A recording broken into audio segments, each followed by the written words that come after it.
Vamos a meternos de lleno en la historia de una auténtica leyenda del fútbol, el siempre polémico portero Paco Bullo. Pero no de cualquier manera, no. Vamos a hacerlo escuchando su propia voz, a través de sus recuerdos más directos y, cómo no, controvertidos. Y es que esta frase, de verdad, lo resume todo. Es la clave para entender a Paco Bullo. Por un lado, una confianza en sí mismo que arrollaba y por otro, una especie de pesimismo que le convertía en una auténtica máquina de trabajar. Bueno, y para entender de dónde sale ese carácter, esa garra, hay que irse al principio de todo, a Betanzos, su pueblo, donde empezó la historia, siempre con la mirada atenta de su padre. Resulta que su padre no solo le metió el gusanillo del fútbol, sino también una devoción total por el Real Madrid. Lo llevaba de crío al trofeo Teresa Herrera y, claro, viendo jugar a sus ídolos, ahí se plantó la semilla de un sueño que iba a marcarle toda la vida. Pero a ver, que aquí viene lo más curioso de todo. Bullo no empezó en la portería. ¿Qué va? Era delantero. Y no uno malo, ¿eh? Era rapidísimo. De hecho, llegó a ser pichichi en torneos juveniles y al mismo tiempo el portero menos goleado. Una cosa de locos. Pero tuvo que ser su primer entrenador, Francisco Freire, el que se dio cuenta de todo. Vio más allá de los goles que marcaba, vio esos reflejos, esa valentía, y le dijo algo que, vamos, le cambió la vida para siempre. Y a partir de ese momento todo se dispara. Pero su ascenso por las categorías inferiores no fue precisamente un camino de rosas, ¿eh? Fue un viaje que le curtió el carácter a base de obstáculos. Imaginaos el panorama. Su adolescencia fue una auténtica locura. Antes de cumplir los 20 ya había pasado por 4 clubes. Una etapa llena de crisis económicas en los equipos, de mudanzas y hasta de la mili de por medio. Y en medio de todo ese lío, pues se encontró con un problemón. El Mallorca entró en una crisis económica brutal y los jugadores se pasaron meses sin ver ni una sola peseta. Nada. Y aquí es donde aparece una de esas historias que, la verdad, te reconcilian un poco con el mundo del fútbol. Un paisano suyo, Amador Cortés, que tenía un restaurante en Palma, lo vio fatal y sin más le dijo: «Mañana vienes a comer a mi casa». Y así, día tras día, durante casi un año. Esa determinación le llevó a hacer algo que hoy en día sería, vamos, impensable: su propio autofichaje. En lugar de esperar a representantes, se fue directo al presidente del Sevilla y con toda la confianza del mundo le soltó que tenía que ficharlo. Él solito se cocinó su salto a Primera División. Y con esto llegamos al momento clave. Su sueño de niño se cumple. Un momento que, casi al instante, pondría a prueba su lealtad de una forma brutal. Es que fue llegar al Real Madrid y las tentaciones se le echaron encima. Terry Venables del Barça lo llamaba cada semana. Jesús Gil se plantó con un maletín con 100 millones de pesetas en efectivo para llevárselo al Atleti. Y hasta el mismísimo Johan Cruyff le ofreció un cheque en blanco. Pero para Bullo, la decisión estaba clarísima. Y su respuesta a Cruyff, literal, fue esa. Una frase que lo dice todo sobre su lealtad. Rechazó, según él mismo, la oportunidad de triplicar su sueldo. Y lo hizo simplemente por una cuestión de principios. Claro, pero su etapa en la élite no fue solo una historia de lealtad, ni mucho menos. Estuvo llena de éxitos increíbles, sí, pero también de algunos de los momentos más polémicos y dolorosos de la historia reciente del club. Y esto, claro, nos lleva a uno de los episodios más traumáticos para el madridismo: las famosas Ligas de Tenerife. ¿Qué pasó ahí? 2 ligas perdidas de forma calcada en la última jornada y en el mismo campo. Fue mala suerte y ya está. Para Bullo, aquí no hay discusión posible. Su versión es, es tajante. No nos dejaron ganar. Habla de un gol legal anulado a milla, de expulsiones que no eran. Para él estaba claro que había una consigna, una especie de orden no escrita para que el Madrid no ganara esas ligas. Y esa sombra de la controversia le siguió hasta la selección. Siendo el portero titular del Real Madrid, solo jugó 7 partidos. Bullo está convencido de que no era por motivos deportivos. Él apunta a una decisión interesada y sugiere que, como el seleccionador de entonces también entrenaba al Barça y quiso ficharle, pues al no conseguirlo, dejó de llamarlo. Y así, poco a poco, vamos llegando al final de su carrera como jugador. Una etapa en la que los conflictos, una vez más, definieron su personalidad tan honesta y, sobre todo, tan directa. Ojo que su adiós del Madrid no fue porque estuviera mal de forma, para nada. Llegó Fabio Capello con una obsesión. Quería un portero de 2 metros. Y aunque Bullo seguía a un nivel altísimo, la idea fija del nuevo entrenador le sentenció. Y es que ese carácter, ese no callarse ni una, se lo llevó también a los banquillos. Él mismo cuenta que lo despidieron por negarse a poner jugadores por intereses que no eran deportivos, por proteger a sus chavales de influencias externas. Al final, esta reflexión suya lo resume perfectamente. Un tipo orgulloso, que va de cara y que sabe perfectamente que esa forma de ser, sin filtro ninguno, le ha acabado pasando a factura. Así que cerramos con una pregunta, una que queda en el aire después de escuchar su versión. ¿Cómo habría que recordar a Paco Bullo? ¿Como el mayor ejemplo de lealtad a unos colores? ¿O como ese luchador incansable cuya carrera se forjó a base de conflicto y batalla constante? La respuesta, como casi siempre, no es sencilla. Bienvenidos a El Debate, nuestro espacio de diálogo riguroso donde contrastamos múltiples perspectivas sobre los testimonios que definen nuestra cultura deportiva. Hoy nos sumergimos en la trayectoria de una de las figuras más icónicas, volcánicas y francamente más polarizantes del deporte español contemporáneo. Lo haremos basándonos de forma exhaustiva en sus recientes declaraciones biográficas. Hablamos, por supuesto, del legendario portero Paco Bullo. Exacto. Y la pregunta central que vertebra nuestro análisis de hoy es fascinante. ¿Demuestra la carrera de Paco Bullo el triunfo definitivo de la lealtad inquebrantable, la ética de trabajo llevada al extremo y el mérito puro en la élite? ¿O revela más bien cómo un ego, digamos absolutamente inflexible, y una tendencia sistemática a externalizar las culpas pueden limitar el verdadero potencial de un profesional de altísimo nivel? Es una dicotomía interesantísima. Yo leyendo estas memorias y repasando su hemeroteca, me quedo con una sensación muy clara. Estoy convencido de que estamos ante el paradigma del profesionalismo íntegro. Un atleta que cimentó su inmenso éxito en una lealtad incorruptible y una ética de esfuerzo que casi roza lo sobrehumano. Pero sé que tú ves un patrón bastante distinto aquí. Sin duda. A ver, yo quiero dejar claro desde el principio que el talento técnico de Paco Bullo y su impacto estructural en el fútbol de los 80 y 90 son innegables. Quien niegue eso no entiende la historia de este deporte. Sin embargo, un análisis detallado de su propia narrativa revela un patrón continuo de autolimitación. Yo sostengo que su trayectoria es el estudio fascinante de un ego tan sumamente rígido y de una incapacidad para la autocrítica estructural tan profunda que le llevaron repetidamente a culpar a supuestas manos negras y conspiraciones externas de absolutamente cualquier revés profesional. Ya. Y creo que ese mecanismo de defensa terminó oscureciendo lo que podría haber sido un legado aún mayor, sobre todo en la diplomacia, que requiere el más alto nivel. Bueno, entiendo por qué piensas eso, y es una lectura tentadora cuando tratas con figuras de tanto carácter, pero permíteme ofrecerte una perspectiva distinta. Para arrancar, si analizamos la génesis de la carrera de Bullo, lo que encontramos es un testimonio innegable de integridad. Su ascenso no fue un producto del marketing moderno, no hubo favores institucionales ni padrinos, fue puro mérito forjado en la dureza. De acuerdo en lo de la dureza. Es que hablamos de sus inicios en el Brigantium, de Betanzos, jugando con niños mucho mayores que él en patios de cemento, cayéndose y levantándose sin guantes adecuados. Esa constante del sacrificio es la que define todo, y las pruebas que él mismo relata sobre su etapa profesional son asombrosas. Fíjate en la anécdota de Sevilla. Ah, sí, te refieres a las pretemporadas con el calor extremo. Exactamente. Liderando el pelotón de jugadores, corriendo por el parque de María Luisa a 40 grados de temperatura. 40 grados. Marcando el ritmo mientras otros literalmente intentaban esconderse detrás de los árboles para saltarse las series. ¡Madre mía! Pero lo que me parece definitivo es su tolerancia al dolor por puro compromiso con su equipo. Hablamos de un hombre que recibió un rodillazo brutal de Fernando Hierro que le provocó la rotura del cuerno de la rótula izquierda. Es decir, el hueso rozando con el hueso, un dolor incapacitante para cualquier ser humano normal. Y Bullo jugó 6 meses en el Real Madrid en esas condiciones.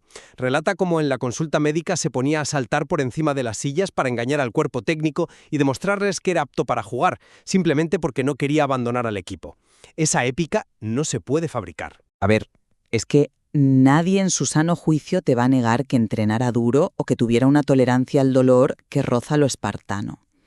Esa capacidad de sufrimiento es muy real y es admirable, pero donde yo discrepo profundamente es en cómo utiliza esa misma épica para estructurar su propia biografía.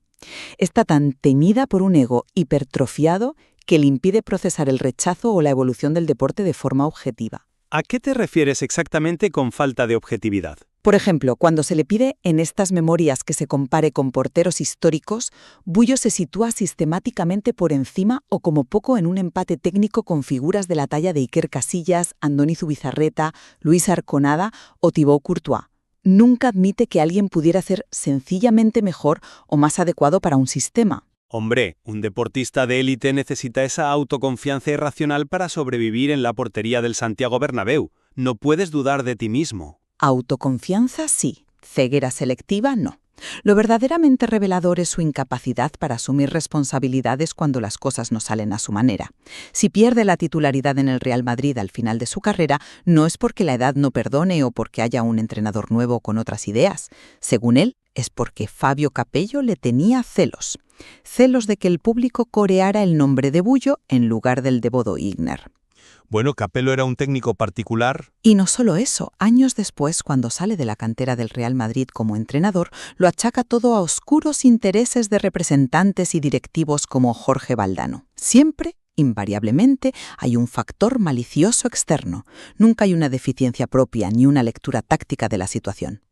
Ahí te tengo que dar la razón en que su lenguaje es frontal, muy directo, pero creo que confundes la franqueza con el victimismo. Esa supuesta falta de adaptación táctica de la que hablas se desmonta si miramos sus decisiones fundamentales, donde demostró que sus principios pesaban muchísimo más que el pragmatismo. Y esto nos lleva al centro de la cuestión, la de su lealtad frente al oportunismo profesional. Hay dos episodios clave. Primero, el cheque en blanco de Johan Cruyff. Cruyff lo busca en los vestuarios de Riazor y luego viaja a Madrid para garantizarle ser la pieza clave de su nuevo proyecto en el Barcelona. Y luego, claro, tenemos el episodio delirante del maletín. El famoso maletín de Jesús Gil en la calle Orense. Así es, Jesús Gil envía a Rubén Cano a las oficinas de la marca Puma en Madrid con un maletín que contenía literalmente 100 millones de pesetas.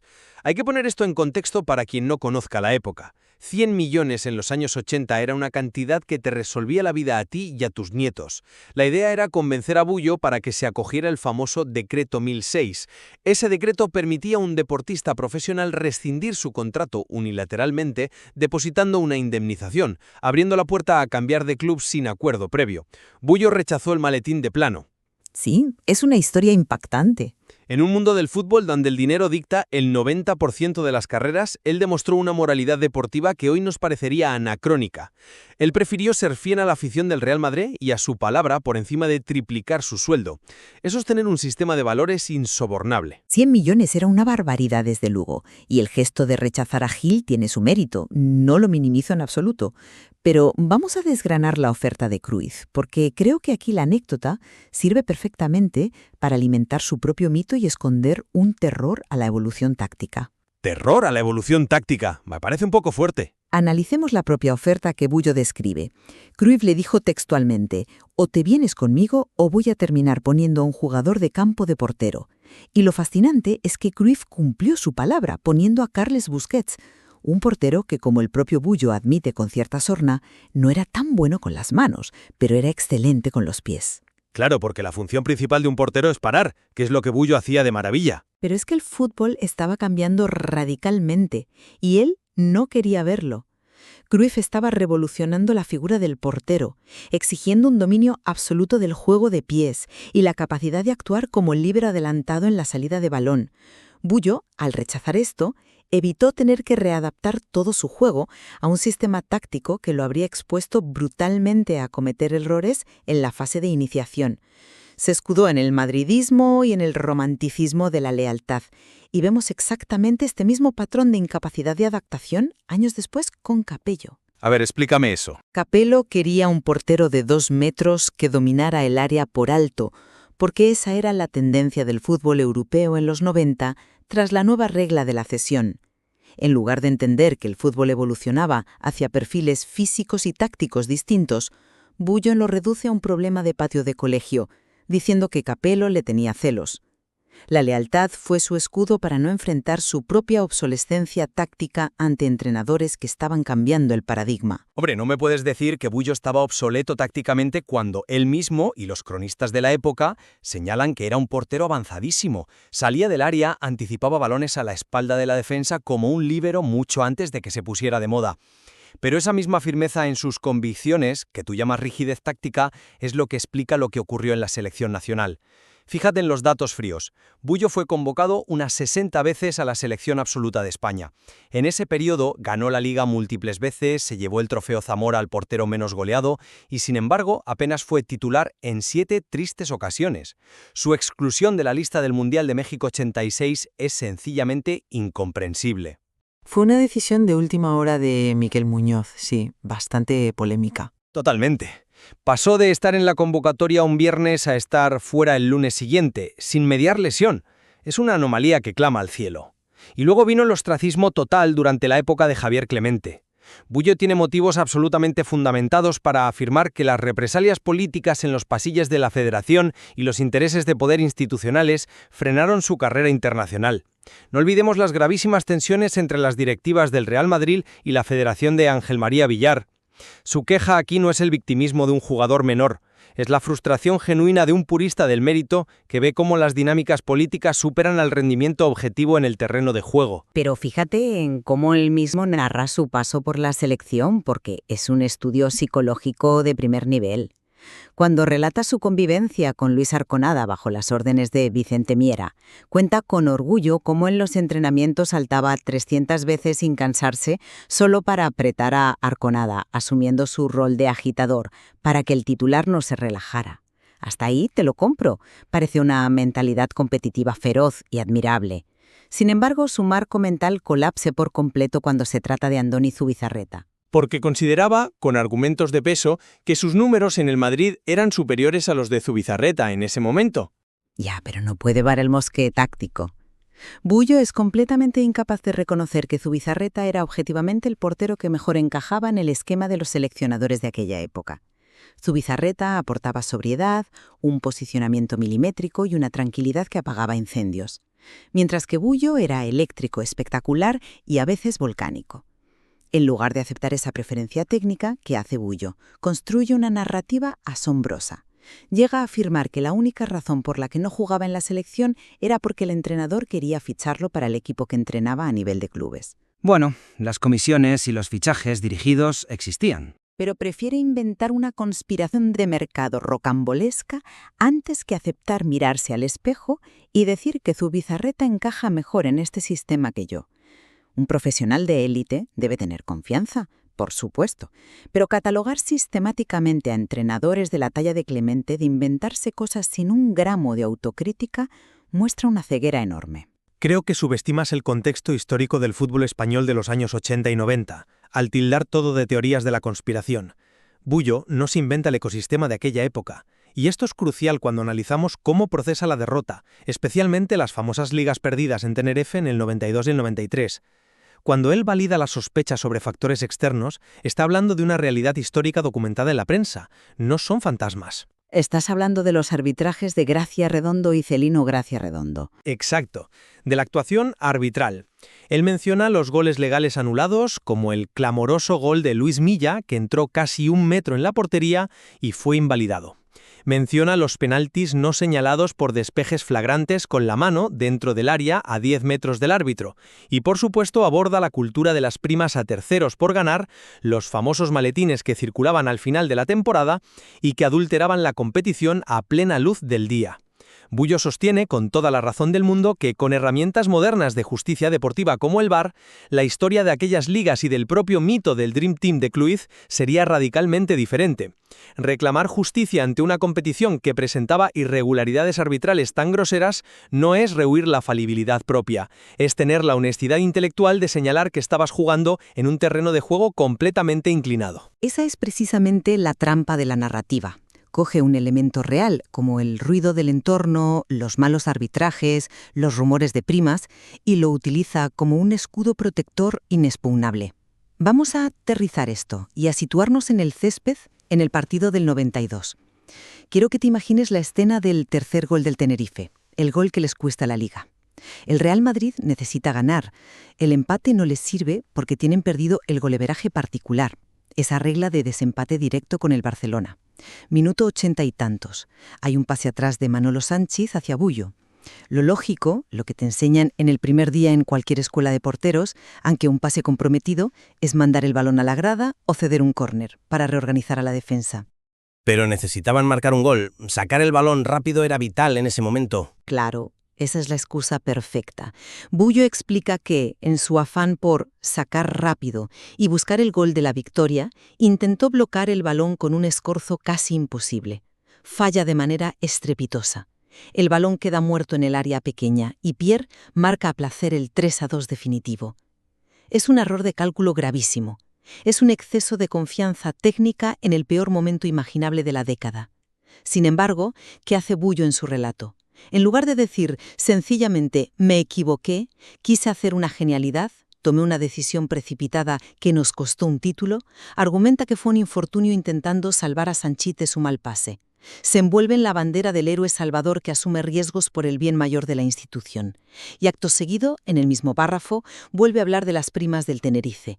Evade la responsabilidad directa del error técnico más grave de su carrera, escondiéndose detrás del árbitro y del contexto. Es el rechazo absoluto a la vulnerabilidad propia. Bueno, creo que descontextualizar una fracción de segundo de un partido con esa carga psicológica es injusto. Pero me alegra que hables de asumir responsabilidades, porque si queremos ver cómo Bullo encara los problemas de frente, sin escudos, tenemos que mirar su transición a los banquillos. Y aquí su carácter frontal demuestra su verdadero valor ético. Tras retirarse, por cierto, manteniendo una forma física impecable, corriendo por la playa de Miño y entrenando por su cuenta cuando ya nadie se lo exigía, asume el cargo de entrenador en el filial, en el Castilla, y allí se encuentra con un ecosistema podrido de intereses cruzados. Sí, la conocida Guerra Fría de la cantera blanca. Exacto. Él relata cómo altos directivos como Jorge Valdano y Ramón Martínez, junto con representantes e intermediarios, ejercían una presión asfixiante para obligarle a alinear a determinados jugadores, no por mérito deportivo, sino por intereses de comisiones o para revalorizarlos en el mercado. Bullo, fiel a su ADN de chico de pueblo, que se lo ganó absolutamente todo en el campo, partiéndose la cara en cada entrenamiento, se negó en rotundo. Prefirió confrontar a la mismísima cúpula directiva del club de su vida, sabiendo que eso le costaría el puesto, antes que corromper el proceso de formación de los jóvenes. Se erigió como un escudo humano para defender el mérito deportivo frente a la política de despachos. Eso es integridad llevada a las últimas consecuencias. Resultados prácticos de esa frontalidad cuentan una historia de autodestrucción profesional de manual. Ser íntegro es admirable, pero ser, utilizando sus propias palabras, demasiado directo y cabezón hasta el punto de la inmolación laboral, revela una falta de inteligencia emocional y diplomática alarmante. Esa rigidez limitó drásticamente su carrera como técnico. Al llamar a Florentino Pérez un ser superior con tono irónico en los medios, o al enfrentarse a cara de perro de forma pública con Valdano y Martínez, Bullo quemó todos los puentes que eran absolutamente esenciales para sobrevivir y prosperar en la élite de los banquillos. Pero lo hizo por defender sus principios. No se vendió, no cedió ante presiones injustas. Pero el coste de esa incapacidad para navegar la política institucional fue desolador. Él mismo sugiere que años después fue vetado para ser el segundo entrenador de José Mourinho en el primer equipo del Real Madrid. Era un puesto que habría coronado su carrera técnica, y presuntamente se cayó por la enemistad que él mismo había cultivado con Valdano. Más trágico aún, reconoce abiertamente que su actitud beligerante y los enemigos que se ganó en los despachos perjudicaron activamente la carrera futbolística de su propio hijo. Cuando tus virtudes éticas se aplican con tal inflexibilidad que terminan saboteando tus propias oportunidades y las de tu familia, dejan de ser virtudes prácticas y se convierten en el mayor de tus obstáculos. Es el retrato de un hombre que se aisló a sí mismo por su incapacidad para ceder un milímetro. Bien, llegados a este punto de nuestro análisis, me gustaría sintetizar la lectura que hago de este personaje. A la luz de todos los testimonios, las anécdotas de vestuario y las evidencias históricas que hemos repasado, sigo convencido de que la historia de Paco Bullo es el triunfo absoluto de la autenticidad y la constancia. Estamos ante un hombre que se viste por los pies, un profesional que nunca, jamás, traicionó sus orígenes humildes en Betanzos ni los valores del esfuerzo que le inculcó su familia. Ya sea saltando sillas con una rótula rota para jugar, rechazando maletines millonarios por una lealtad institucional profunda, o prefiriendo entregar su cargo de entrenador antes que aceptar presiones de intermediarios, Bullo dejó un legado ético imborrable. Es cierto que su estilo frontal y sin filtros le cerró puertas importantes, pero lo hizo siempre bajo sus propios términos. Y en un deporte cada vez más mercantilizado, cínico y de relaciones públicas medidas al milímetro, La figura de alguien que pone el trabajo incansable y el mérito puro por encima de todo es digna de la mayor de las admiraciones. Por mi parte, la conclusión que extraigo es que la trayectoria de Paco Bullo es uno de los estudios de casos psicológicos más fascinantes de la historia del deporte español. Insisto, nadie cuestiona su ética de trabajo titánica, sus reflejos felinos o su compromiso innegociable con los colores que defendió. Sin embargo, su historia ilustra perfectamente cómo el exceso de autoconfianza y una rigidez mental absoluta pueden terminar aislando a una figura brillante. Su incapacidad sistemática para procesar el fracaso sin recurrir a la red de las conspiraciones institucionales, su rechazo frontal a adaptarse a nuevos paradigmas tácticos, justificándose en un victimismo infantil, y su total falta de tacto diplomático en los despachos le impidieron alcanzar cotas que su talento físico sí merecía. Tenía cualidades de sobra para haber sido el portero indiscutible de toda una era en la selección española, y para haber construido una larga y exitosa carrera en los banquillos de Primera División. Pero su propio ego, su negativa a mostrarse vulnerable, se convirtió en su techo de cristal infranqueable. Son visiones muy contrastadas, pero creo que hay un punto de convergencia innegable entre nuestras perspectivas para ir cerrando. Ambos reconocemos plenamente, y la hemeroteca así lo atesta de forma rotunda, que la calidad técnica de Bullo, su agilidad, su valentía temeraria en el 1 contra 1 y su tenacidad física estaban indiscutiblemente adelantadas a su época. Su impacto en el Real Madrid de la célebre Quinta del Buitre y en el fútbol español de las décadas de los 80 y 90 es estructural. Sin su figura protegiendo la portería, soportando una presión brutal, la historia de esas ligas y de las famosas remontadas europeas sencillamente no se podría escribir. Por la magnitud de su leyenda, por lo que su figura soporta un análisis tan profundo y crítico. Este intercambio nos demuestra el inmenso valor de analizar el deporte desde múltiples perspectivas: la psicología de un atleta, la forma en que estructura y defiende su propia narrativa con el paso de los años, sus mecanismos de defensa ante el trauma deportivo y su interacción con el complejo entorno institucional son factores tan cruciales para entender su carrera como lo son sus reflejos o sus paradas memorables en el terreno de juego. Así es. Queda claro que la figura de Paco Bullo encierra matices fascinantes, luces deslumbrantes y sombras complejas que van muchísimo más allá de los recuentos de partidos jugados o los títulos ganados.